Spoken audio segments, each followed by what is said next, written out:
Hello everyone, I'm Doc Hamels and you're watching Chautauqua Candidates here on Access Chautauqua.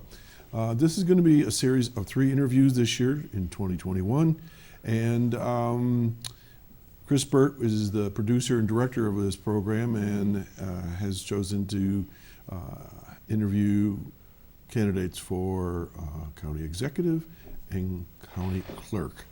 And today we're going to start out the series with the incumbent for county executive is PJ Wendel, and I want to welcome you to the show today. Well, thanks for having me. It's always a pleasure. I said to you, PJ, it's like deja vu all over again. You got appointed, and then you hit a run, and here you are again. Yep. So, as I know, you and I have seen each other in between. We even saw each other at the baseball game. Yep. So, why don't you give a little history of yourself for folks, because this interview is really for people to get to know who you are and you know what you represent and what you're thinking. Well, first off, I came here in 1977, about 44 years at the end of this month, being October 2nd today. And my dad came here with Cummins Engine, so manufacturing has been a big part of our lives. And learned a lot from my father. He was part of the Jamestown Area Labor Management Committee, but both he and my mom, very hardworking people, and grandparents as well, had a great influence on my life. I graduated from Southwestern School. Was very athletic. Went on to wrestle at SUNY Brockport. Finished with a degree in physical education. Had a successful career in athletics, and I think it again brought a lot of experience. Spending summers with Olympic teams, Olympic coaches, world caliber athletes, and coaching, kind of again gave me a great sense of determination, but also another very hard work ethic. Then came back to the area, loved the area. Came back here, joined the fire department. Actually, when I was a freshman in college, I've been part of the Lakewood Fire Department now for 33 years. I've been in EMT for 26 or 27 of those years. Rose through the rank in leadership there as assistant chief, president of the company. Went on, I was a teacher I started subbing in local districts. Started my full-time career at Fredonia. Was blessed to have then Jen Stasinski as one of my students. Mm-hmm. Again, came on to a famed career. Then went on to Falconer, where I spent 20 years as a physical education teacher, both in the high school and then latter years, kindergarten, first and second at Temple Elementary. I have 2 master's degrees, one in exercise science and human performance, a second one in educational leadership. I have my certification as a school administrator. So I think there's a lot that I bring to the table when I sit behind that desk in the county executive's office. I've got experience in understanding first responders. My wife being a respiratory therapist and working at the hospital years ago, I understand, the needs of our healthcare workers and, what their concerns are, especially now, during COVID. So uniquely, I have a great deal of experience across the board that I bring to that office of county executive. I didn't have one career path, I had many. And again, I think it all lends itself to leadership in a group as large as Chautauqua County government. As I recall, you were a county legislator, and you represented what district? At the time, District 10. That was the village of Lakewood, town of Busti. When I first became a legislator, I think it was District 16, mm-hmm. which was more of the town of Busti and Lakewood. It's a village of Lakewood. When they resized the legislature and we mm-hmm. went down to 19, I then picked up some of the city of Jamestown as well. Okay. So I spent 8 years as a county legislator, the last 4 in leadership as assistant majority and majority leader, then chairman for 2 years. Prior to that, I spent 5 years as a trustee in the village of Lakewood, rising to deputy mayor. So again, good bit of time in local government, which lends itself again to understanding what towns and villages experience and how they're part of Chautauqua County. So if someone were to come up to you and say, anybody, okay, and they wanted to run for county executive, what would you say are qualifications? You explained to me what your background is, but what would you say are the key qualifications, especially you have the advantage of serving that role? Right. I think, leadership skills, mm-hmm. The ability to delegate, the ability to work well with others, to understand, surround yourself with good people. Any great leader will tell you, you're not always the smartest person in the room. Make sure you're near the smartest person. Sure. I brought that as I came to leadership with the county. And understanding that we all have faults, we all have failures, knowing what your failures are when you come into a position, I think are critical.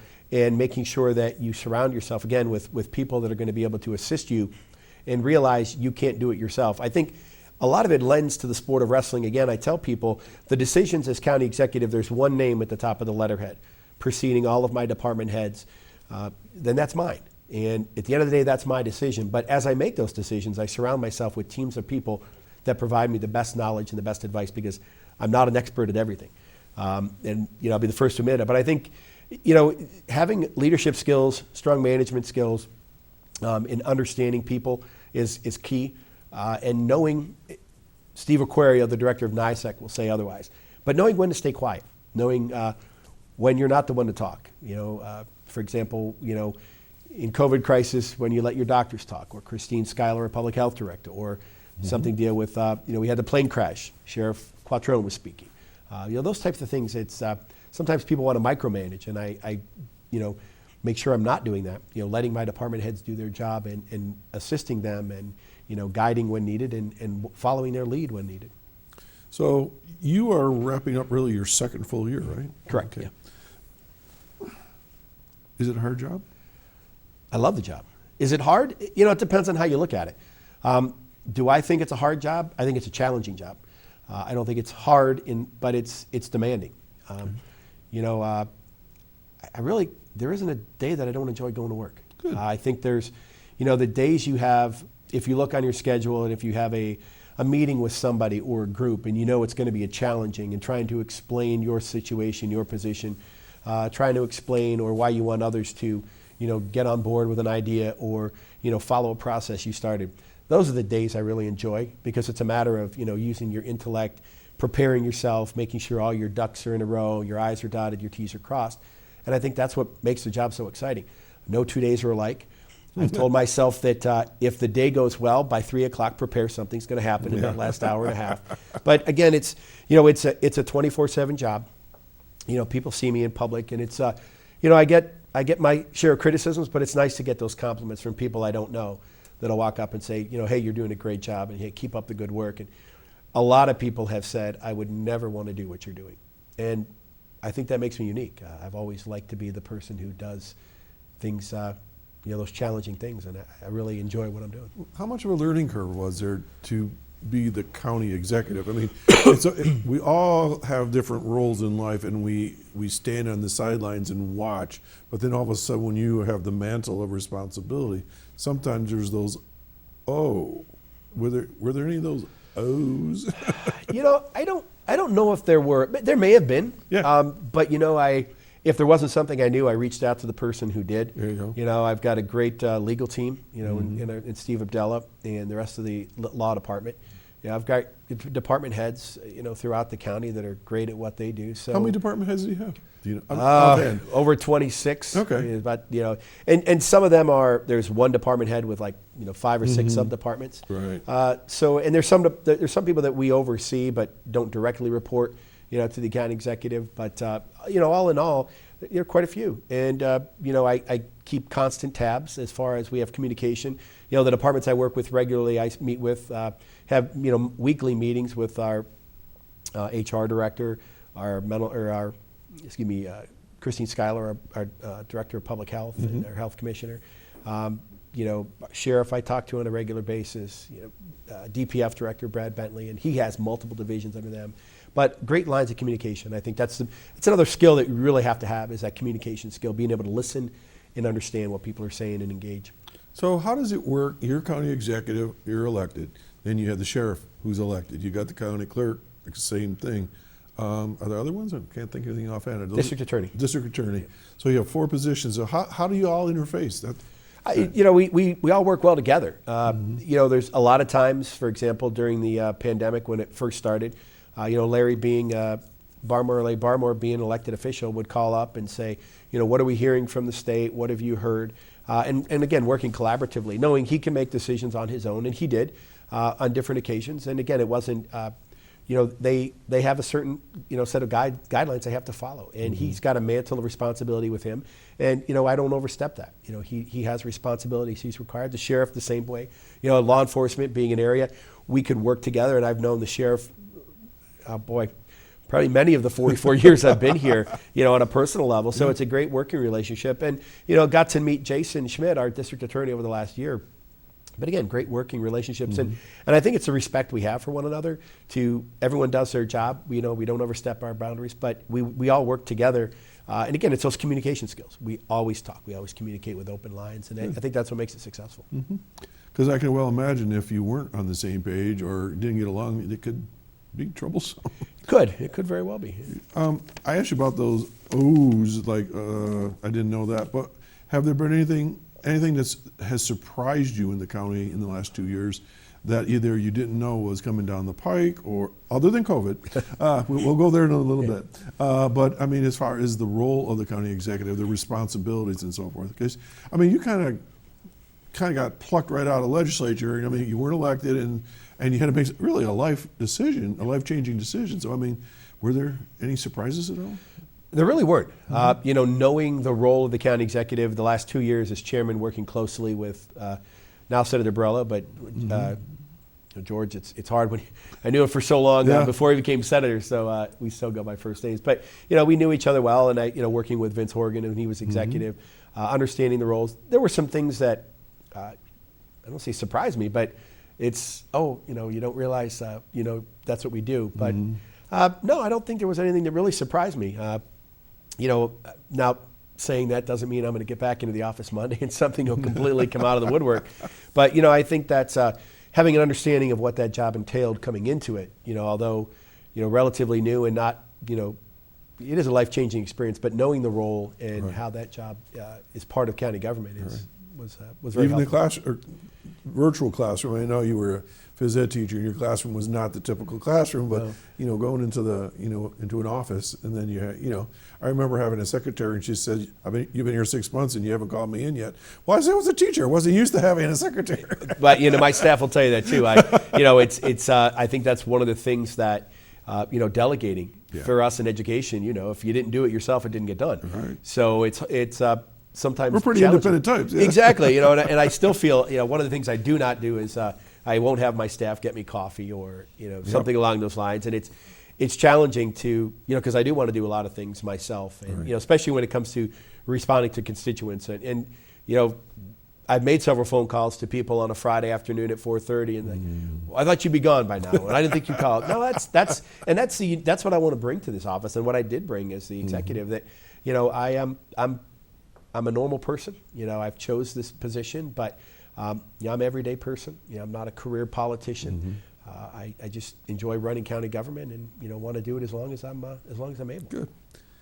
One of the hallmarks of a good leader is someone that maybe doesn't know but can see the horizon and what's coming down the pike, and maybe can predict a little bit. So PJ, what do you see on the horizon for Chautauqua County? I see a lot of growth. I think I see right now we are at a precipice of exploding into a lot of opportunity. We've got a great group at the IDA. Mark Geis and his staff, a lot of young, eager, energetic employees. We have the Partnership for Economic Growth, that public-private partnership that is gaining momentum and traction. When we talked during our COVID teams, the county said we need to create a team that's going to bring us out, a resiliency team or a recovery team. We already had our partnership, which is great. It just worked itself right into it. But the vision of everybody, and we're at that time right now with Chautauqua County to open up and really start to get the ball rolling. I have a great relationship with now President Michael Hill from the institution. Okay. Great opportunities there to work. We started moving forward on collaborative efforts in Chautauqua Lake. We've got science that has been coming in. We're going to expand that in the future. I spoke to some men last night, ran into them as we were out. 4 guys that came in from Cleveland just came up here for the weekend. It was one gentleman's 50th birthday. So they wanted to, get away. And one guy's a realtor, and he said, we're looking at property up here. We're looking to buy a property up here. So when you hear that, and then you talk about all the great things we have, our wineries across Chautauqua County, our breweries, our lake. There's so many things to be excited about. Our manufacturers, you look at, we have Cummins Engine right here. We have Rand Machine. We have Bush Industries. We have so many manufacturers that work on a global scale. it's just so, you're so proud, and those are starting to expand. Our businesses that have been here for long periods of time now are expanding, they're getting bigger. And that's the great thing about Chautauqua County, and our ability to adapt and shift gears and move into the 21st century and continue to expand our county is what I'm excited for. I see a lot of growth, I see a lot of excitement going to be happening in the county. Okay, so you mentioned like the breweries, the wineries, and so forth. So is there any particular industry or service area that you're focused on right now? Really, we're looking at everything. You know, we want to bring in businesses. We're looking at manufacturers. We have a couple of people, and you know, we can't divulge all of the plans, but there isn't a day that people aren't coming in and looking at Chautauqua County, whether it's our properties, whether it's our now empty manufacturing facilities. There are businesses looking in. We're doing everything we can to market Chautauqua County, sell Chautauqua County, and bring people here, and I think that's what's exciting. So manufacturers have come here. We've got a couple that are in the pipeline right now, waiting for just the ball to start rolling, and it has. It's just a matter of waiting. So no real one area. You know, we have focused on our hospitality industry. Our Airbnb is an opportunity, but development. And it's particularly about this ARPA funding and the criticalness of that sewer coming in the west side of the lake. We've had a developer that came into the Stowe area some years ago and wanted to put in a multi-story hotel. Yes, I read about that a few hundred times. Yes. Right, and they left because there was no sewer and water. Yeah. You put that there, you put in a facility where we can now bring in conferences and events. It's massive. We're on the cusp right now of exploding with the Comedy Center, with all the attractions we have. The Gebbe Foundation, Greg Edwards said, they met with planners. They came here and they said, this is the optimal place to hold a conference. We just need that larger facility. Mm-hmm. That second phase of the sewer, getting the water there and expanding that is economic growth and development. That's the key. Yeah. The criticism is we're gonna focus on a couple of rich millionaires from Pittsburgh or Cleveland. The opposite. We're focusing on growing our county. The town of North Harmony's ready. They have property that they've acquired and ready to sell. There's a developer that's bought the old Hadley Bay property. Mm-hmm. They're ready to sell, not ready to sell, they're ready to start to develop. So a lot of things are happening, and we're really embracing all of it. Good. I'm going to push back a little bit on the concept of manufacturing for a moment and help me understand this. 5-10 years ago, if I walked into some places in Jamestown, coffee shops, I'd hear the old cronies saying, manufacturing's dead, furniture business is gone, the grain drain has gone to Florida. But you heard that. Oh, yeah. So tell me, and people are watching right now, what do you mean by manufacturing coming back? It's coming back? Manufacturing never left. If you talk to the manufacturers, you can go to SKF, you can go to Producto, you go to Rand Machine. They're telling you they can't find employees. Yeah. The manufacturing is here. The amount of global manufacturing we do right here in Chautauqua County, Jamestown in particular, is amazing. Yeah. And 2,100 jobs right now in Chautauqua County as of June of this year. Entry level, whether it's convenience stores to executive levels in our businesses and manufacturing. We took a tour of SKF. The manager said, I can hire 30 people right now today. Bring them off the street, we'll train them, we'll take care of them, retirement, healthcare, vacation. We can't find people to work. If you go to Rand Machine, they started with 53 employees 2 years ago. They're over 150 now. So where are all the people that aren't coming to work? Don't know. That's what we're seeing. It's a large problem. We're looking at it from so many different aspects. I talked yesterday, Bill Smock, the principal of P-Tech Academy. We had a phenomenal girl, Hope Smith, very articulate, and shared a great story of what the P-Tech Academy has done to her and how it's expanded her life. You probably did there, sat as an administrator, as a teacher, listening to graduation, entering the workforce. Right. And doing what? Yeah. Our kids now have the opportunity to go to school, learn those skills, get an internship, and when they graduate, have a job ready for them that's sustaining families, that is going to keep people here in Chautauqua County. They're here.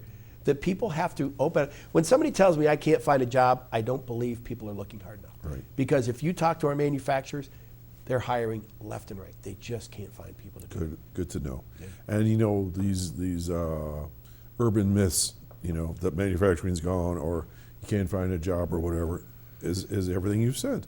And it seems to be a self-fulfilling lie that continues on, and it just goes generational, you know, and it's not true at all. This is a great county. It is, and you know, you speak of generational. When I took a tour of Monofrax in Falconer, they have 4 generations of a family working in that business. So it's still there. Yeah. You know, manufacturing. You know, we've told ourselves and we told children, you know, you need to go to college, get a degree. We don't. There's some kids that, you know, they don't want to go to college. Yeah. They want to get out. They want to be contributing. And the best part about every one of these businesses we talk to, they all have tuition reimbursement. You can go to work. They will pay you to go back and get that degree, and then work up the ladder. You know, you may get into a position, be like, I never knew that this is what it's about, and love it. You know, and if you talk to, you know, Dale from Producto, you know, worked on a farm, and he told a story that, you know, he started working in machining just to get off the farm, and it just expanded. He's been managing companies for, you know, decades now, and it started with that first experience of working in a shop and, you know, being productive. Well, I encourage you to continue to try to figure out that disconnect, because as many people know, I was administrator with Erie to Chautauqua BOCES and all the career tech programs, and I used to say the same thing: stay here and work your way up the stream, and you will have a successful career. They're successful, but then own the business too. Yeah, absolutely. And my own kids are proof of that.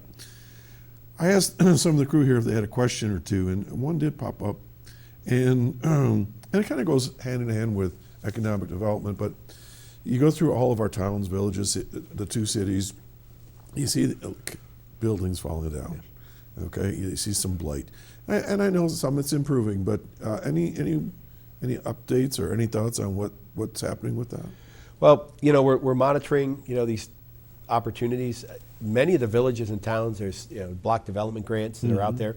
One of the keys we're hearing with the infrastructure bill that's going to be coming is the CBDG funding that's going to be out. So opportunity for people to purchase those, you know, dilapidated or, you know, rundown structures and upgrading them, making them more modern, bringing them up to code, getting occupants in there. So a lot of opportunity, you know, a lot of excitement. I feel to you know, move forward. It's disappointing, and when I look and you see these buildings in Jamestown, you know, multiple floors that are vacant, they were built for a purpose. They were built for a need, that they needed to have that much space for that many offices, for that many people. So you could look at it as a way and say, see, that's what we said. It's gone. Well, it's not. It's ready to be revitalized and ready to be repurposed. And we're doing that. You know, we have great investors. Peter Krogh is working on projects here in the county. So we're excited. And it's changing. You know, we're moving forward and getting those, you know, getting those properties back on the tax rolls. If they're beyond repair, then, you know, getting them raised and getting them into property owners where they could either expand their property or at least getting it back on the tax rolls. And the land bank is working with that whole process, right? Certainly. Our land bank was a model, and one of the model land banks statewide. So they're doing a phenomenal job. Gina Paradis is just incredible at what she does. I was on the county planning board when Mark Ice introduced the whole concept. Oh, I mean, it was just way early, and then be one, I think, 4 counties or projects got funded, so that's great. Certainly. So I'm glad to hear it's still moving. Yep. All right, we only have a few more minutes left here. All right, so let's talk about the elephant in the room that you and I already talked about, COVID. So where are we? What's going on? And words of encouragement or whatever. Well, you know, it's hard to say. We talked a little earlier. You know, that day came in August when we said no new cases of COVID, and we breathed a sigh of relief and thought, you know, we're emerging from this tunnel. And, yeah, and then all of a sudden things changed. You know, with the Delta variant, and you know what? Our mission has been the same. Our efforts have been the same. We haven't stopped, and I think that's a testament to the health department and all they're doing. All of our first responders, our healthcare workers, everybody. Nothing has changed. You know, maybe they took a breath a little bit there in those days where it got slower, but it's right back up, and we're still, you know, focused. You know, with the vaccine there, we know the effectiveness of the vaccine. And unfortunately, you know, we could see both sides. Right. You know, that's the point. I do not believe mandating people for the vaccine. I don't support that. It's your choice. If you want to get vaccinated, get vaccinated. We know it's effective. I'm vaccinated. I see the effectiveness of this. I lost, you know, a family member. My cousin's wife was unvaccinated, and she passed. So we see both sides. some that are very adamant against it. But our numbers, somebody called last week, we had 193 cases over the weekend, which is startling. But our number of active cases were at, I believe, 420 or 440. So adding relatively another 200 cases should have been 600. Right. Instead, that number went 20 less than what we had on Friday, which really 243 people went from positive cases to negative cases. So we're seeing the recovery as much as we're seeing the infection. And some days we see more recovery than we see infection. We know it's here. We ask everybody to continue their vigilance, to continue what we're doing. But I think what we're seeing right now is we know the system works. The system is working, and we're watching it closely. I talk monthly with all of our hospital administrators, more often if needed, to make sure we have a pulse on what's happening. The directors of nursing for both Brooks and UPMC text me daily, give me the census, let me know what's happening. So we're in constant contact, and we're monitoring the situation. My belief is that we're going to start to see a reduction in the infected cases. One of the things that's out there is our infection rate. And, people have to realize it goes up and down. It's been down. It's in the 7s. For a while, it was, 2s or less. And, of course, we want to get back there. But we're not testing as many people as we were in the beginning. We're not testing hundreds of people. Right now, we're not saying, if you're unsure, get yourself tested. One, we don't have the resources. Because amidst all of this, the manufacturers didn't start manufacturing more testing supplies. It's like once we got through it, people stopped, feeling the urgency. So there are some concerns. Supplies are there, but again, right now, we just don't have those things on hand. We're not testing hundreds of people a day. The people we're testing are either symptomatic or been a close contact of a known positive. So therefore, the people we're testing are more likely to be positive, therefore that positivity rate. We're just about out of time. Yep. PJ Wendel, incumbent for county executive. Thank you for coming by today, and I'll give you the last 10 seconds of whatever you want to tell the folks. Look right at the camera, whatever you want. Well, I just tell you, I'm excited. I'm here again, running for county executive. My track record has been proven, the successes we've had, and I want to continue those successes and serve as your county executive for the next 4 years. Okay. Best of luck to you. Thank you. And we'll see how it all goes. Excellent. All right, folks. That's a wrap for the first of the series, and we'll have more to come. Stay tuned.